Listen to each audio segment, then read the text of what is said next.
Hey learners, I heard this concept found to be tricky. Don't worry. Here is your favorite YouTube channel. That's so easy. तो मैं आज chemical coordination and integration का part सिखाने वाला हूँ. ठीक है, आपको एंडोक्राइन ग्लैंड एंड हार्मोन सिखाने वाला हूँ. ठीक है, चलो शुरू करते हैं. Endocrine glands lack duct, hence it is called as a ductless gland. देखो, एंडोक्राइन ग्लैंड में कोई भी डक्ट नहीं होती, ये डक्टलेस होते हैं. मतलब इनको ये डायरेक्ट सिक्रेशन होता है. ठीक है, डक्ट नहीं होते, डक्ट के थ्रू नहीं होता है. ठीक है, their secretion are called as hormone. तो उनके सिक्रेशन को क्या कहते हैं हम? हार्मोन्स. ठीक है, chemical produce by the endocrine gland and release into the blood and transported direct distantly to the targeted organ. ठीक है, ये इनमें डक्ट ना होने के कारण ये डायरेक्टली ब्लड में सिक्रेट होते हैं और फिर वो एक उनके स्पेसिफिक ऑर्गन्स में जाते हैं जो कि टारगेटेड होता है. ब्लड ट्रांसफर होता है उनके स्पेसिफिक ऑर्गन के लिए. ठीक है, साइंटिफिक डेफिनेशन देखते हैं. Hormones are the non nutritious chemical which act as a intercellular messenger and are produced to in trace amount. ठीक है, ये डेफिनेशन है. ठीक है, invertebrates possess very simple in the endocrine system with few hormones, whereas a large number of chemical act as a hormone and provide coordination in the vertebrates. ठीक है, invertebrates में क्या होता है? सिंपल एंडोक्राइन सिस्टम चलता है जो कि कम हार्मोन्स होता है, where large number of chemical act as a hormone. मतलब ज़्यादा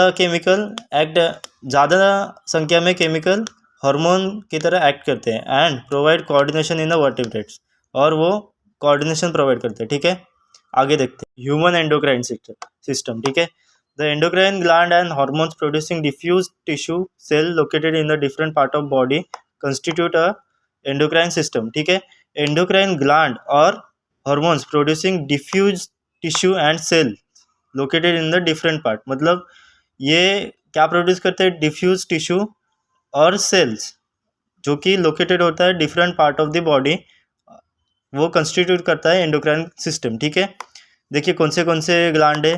pituitary gland, pineal gland, thyroid gland, adrenal gland, pancreas, parathyroid, thymus और गोनाड्स. ठीक है, ये कहाँ पे गोनाड्स कहाँ पे होते हैं? Testis in male and ovary in female. ठीक है, ये सब क्या ऑर्गेनाइज करते हैं? Endocrine body. ठीक है, अब दूसरा point, in additional gastro intestinal tract, heart, liver, kidney produce the hormone. ठीक है, कौन से ऑर्गन ग्लैंड्स प्रोड्यूस करते हैं?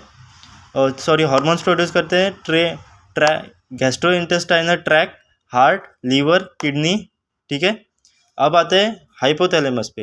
Hypothalamus is present in the basal part of the diencephalon of forebrain. ठीक है, ये कहाँ पे प्रेजेंट होता है? Basal part of diencephalon forebrain. ठीक है, and regulate wide range of spectrum in our body. तो ये wide range of spectrum regulate करता है हमारे बॉडी में. ठीक है, it contain several neurosecretory cells called as a nuclear. इसमें बहुत सारे न्यूरोसिक्रेटरी सेल्स होते हैं जो जिन्हें क्या कहा जाता है? न्यूक्लियर. ठीक है, विच प्रोड्यूस हार्मोन. ये हार्मोन प्रोड्यूस करता है. ठीक है, अब है पिट्यूटरी ग्लैंड. ठीक है, pituitary gland it is located in the bony cavity called as the sella turcica. क्या? Sella turcica. इसका लोकेशन क्या है? Bony cavity called as the sella turcica and attach to the hypothalamus by the stalk. ये आप अगर NCERT देख रहे हो तो आपको पिट्यूटरी ग्लैंड में दिखेगा, ये इसकी डायग्राम दिखेगी जो कि हाइपोथैलेमस से अटैच है स्टॉक से. ठीक है, it divided anatomically by the neurohypophysis and adenohypophysis. क्या ये एनाटोमिकली कैसे डिवाइड है? न्यूरोहाइपोसिस और एडेनोहाइपोसिस. ठीक है, the adenohypophysis consist of 2 portion. Adenohypophysis के 2 पोर्शन होते हैं, pars distalis and pars intermedia. क्या? पार्स डिस्टलिस और pars intermedia. The pars distalis region of pituitary gland called as anterior pituitary. क्या? Pars distalis region of pituitary को क्या कहा जाता है? Anterior pituitary. ठीक है, ये कौन से हार्मोन प्रोड्यूस करता है? तो LH, FSH, ACTH, PRL, TSH. क्या? LH, FSH, GH, ACTH, PRL, TSH। अब इनके फुल फॉर्म देखो, LH का है ल्यूटिनाइजिंग हार्मोन, FSH का है फॉलिकल स्टिमुलेटिंग हार्मोन, GH का है ग्रोथ हार्मोन, ACTH का है कॉर्टिकोट्रोपिक हार्मोन, PRL का है प्रोलैक्टिन हार्मोन, TSH का है थायराइड स्टिमुलेटिंग हार्मोन। ठीक है, अब parse intermedia stimulates only one hormone. Parse intermedia कौन सा स्टिमुलेट कर, एक ही हार्मोन स्टिमुलेट करता है, वो है MSH, जिसका फुल फॉर्म है मेलानोसाइट स्टिमुलेटिंग हार्मोन। ठीक है, however in humans pars intermedia is almost merged with the pars distilis। क्या? however in humans में pars intermedia is इंटरमीडिया मर्ज होता है पार्स डिस्टिलिस से। ठीक है, ह्यूमंस में।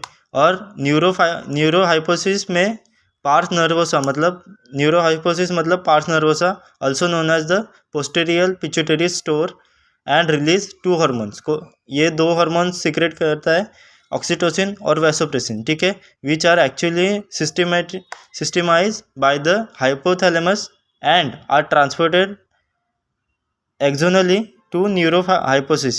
ठीक है, प्रोड्यूसेस कॉन्ट्रैक्शन इन, ये क्या करता है, कॉन्ट्रैक्शन प्रोड्यूस करता है इन mammary gland for the lactation and the contraction of the uterus for the delivery of foetus. ठीक है, ये दो हार्मोन वुमेंस में होते हैं जो कि अपने लैक्टेशन के लिए और कॉन्ट्रैक्शन ऑफ यूटरस के लिए यूज़ होते हैं। ठीक है, ओके, वीडियो अच्छी लगी तो लाइक कीजिए, सब्सक्राइब कीजिए, शेयर कीजिए और चैनल में बने रहिए। अगर आपको कोई भी कंसेप्ट क्लियर नहीं हो रहा है तो आप कमेंट में बता दीजिए, मैं उसका स्पेसिफिक वीडियो बना के आपको अपलोड कर दूंगा। ठीक है, फिलहाल के लिए गुड बाय, कल फिर मिलेंगे।